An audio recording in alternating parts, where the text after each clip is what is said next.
Bonjour tout le monde, j'espère que vous allez bien et j'espère que vous faites des bons trades.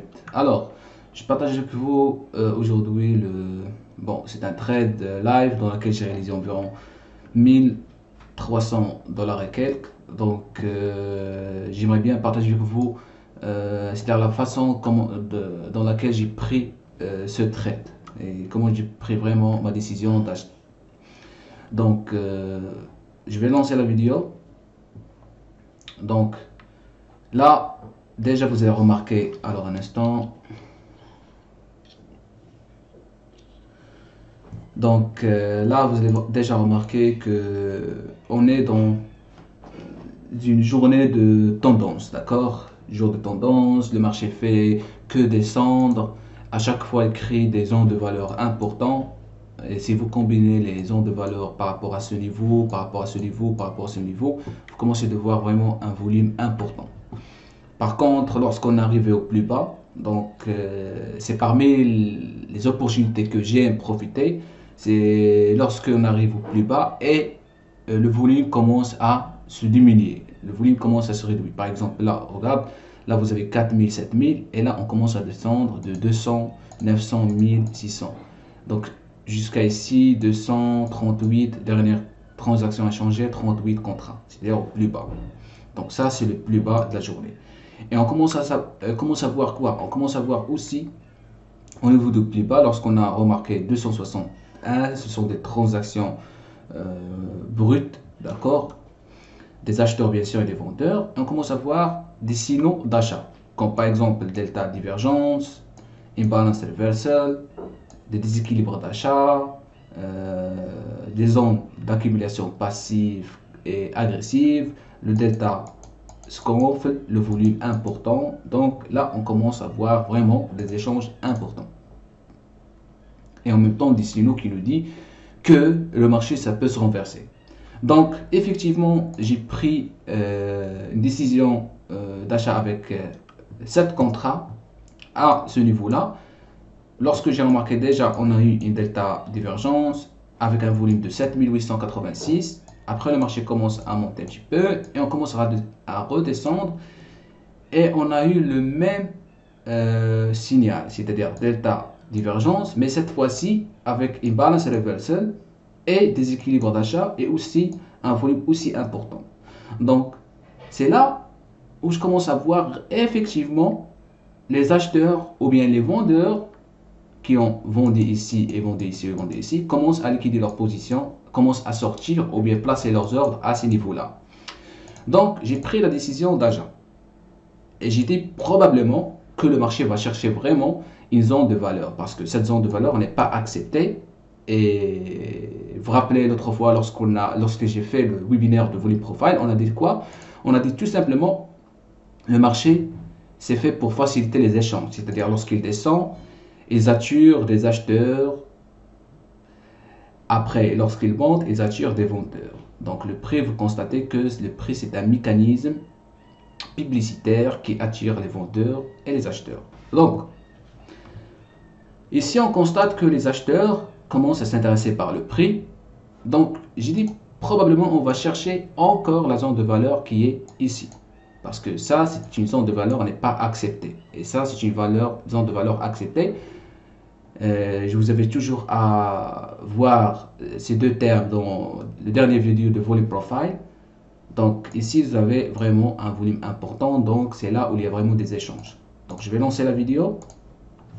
Donc comme vous voyez ici au niveau du carnet d'ordre, j'ai pris la décision d'achat et je commence à suivre le marché. Ici nous avons Point of Control Slide avec des déséquilibres d'achat. Le ratio est positif qui montre vraiment la défense. Et vous allez voir même le détail est négatif. On a vraiment des passive buyers, des traders long terme qui poussent le marché avec un volume important. C'est-à-dire le volume, c'est qui va vraiment créer l'histoire. Plus vous avez de volume et le point of control se déplace vers le haut, plus vous êtes sécurisé par les traders long terme. Donc là, toujours le marché est en train de monter. Donc là, je suis en train de gagner environ 1200 $. On est arrivé à une zone du range. Donc j'ai essayé rapidement de combiner comment va réagir le marché ici, mais j'ai pas vraiment trouvé une réaction immédiate. Même ici, vous avez les deltas tellement positifs, c'est-à-dire il y a vraiment des acheteurs qui poussent le marché vers le haut, c'est-à-dire qui essayent vraiment de montrer la pression. Et là, vous commencez de voir un séquençage d'ordre vendeur, mais regarde, delta tellement positif. Ici, alors, ici, ce qu'on appelle une absorption. Donc, ici, vous avez un volume de 3200. Donc, les passifs sellers qui ont absorbé tous les acheteurs agressifs, effectivement, ils ont réussi de descendre le prix. Mais le plus important, c'est que, regarde le delta. Delta tellement positif. Regarde le max, 1091. Ça nous indique quoi? Ça nous indique tout simplement qu'il y a toujours de la demande excédentaire. Tout le monde veut acheter. C'est pour cela que je suis resté au marché. Donc, on suit le mouvement des prix. Vous allez commencer de voir, effectivement, il y a un grand potentiel que le marché va vraiment monter vers le haut. D'accord? Donc, on regarde, delta toujours positif, le min delta est faible, le max elle est fort. Et en plus de ça, nous avons une zone de valeur qui est vide. C'est-à-dire, pas une zone de valeur, mais low volume node. C'est-à-dire, il n'y a pas vraiment une zone dans laquelle ça ne représente pas de volume. C'est une zone de rejection, zone déloyale, donc dans laquelle le marché peut évoluer rapidement vers le haut. Donc, actuellement, je suis toujours au marché. Le marché réagit toujours. Vous voyez des attaques acheteurs au niveau de time and sales, des attaques vendeurs au niveau de time and sales aussi.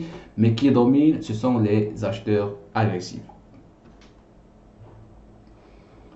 Donc là, le marché commence toujours à monter. Donc là, pourquoi j'ai réduit un petit peu le fenêtre? Parce que j'ai vu, il y a une zone de résistance. Et probablement qu'on va toucher cette zone de résistance, après on va redescendre.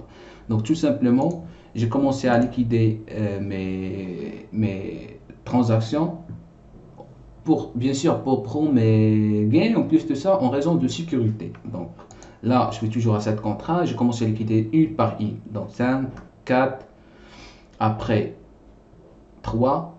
Et en plus, il me reste 3. Donc j'ai laissé 3, après 2, après 1. Et après, il me reste une transaction. Je l'ai fermé au marché. Donc là, on est proche de rejoindre encore la zone de valeur. Donc le marché, ça peut réagir.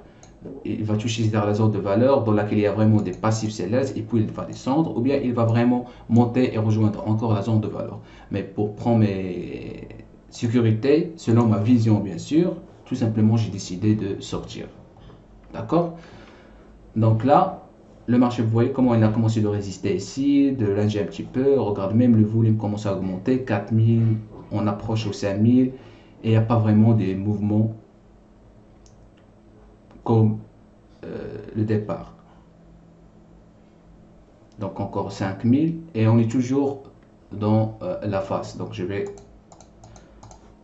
mettre la vidéo encore une fois à ce niveau-là. Et vous allez voir, regarde, toujours au même niveau. Et le marché n'arrive pas vraiment à monter. Donc ici, il y a quelque chose qui cloche, c'est-à-dire les passifs qui essayent de descendre le prix, les acheteurs qui essayent de pousser le prix. Donc lorsque vous voyez quelque chose qui, soit vous n'arrivez pas à comprendre ça, ou bien soit vous hésitez de sortir ou de sortir, tout simplement fermez au marché. D'accord? Donc voilà. Ça c'est par rapport à la vidéo d'aujourd'hui. J'espère que ça vous plaît. Si vous aurez besoin d'aide, vous pouvez me contacter toujours sur Telegram, WhatsApp, même les autres réseaux sociaux.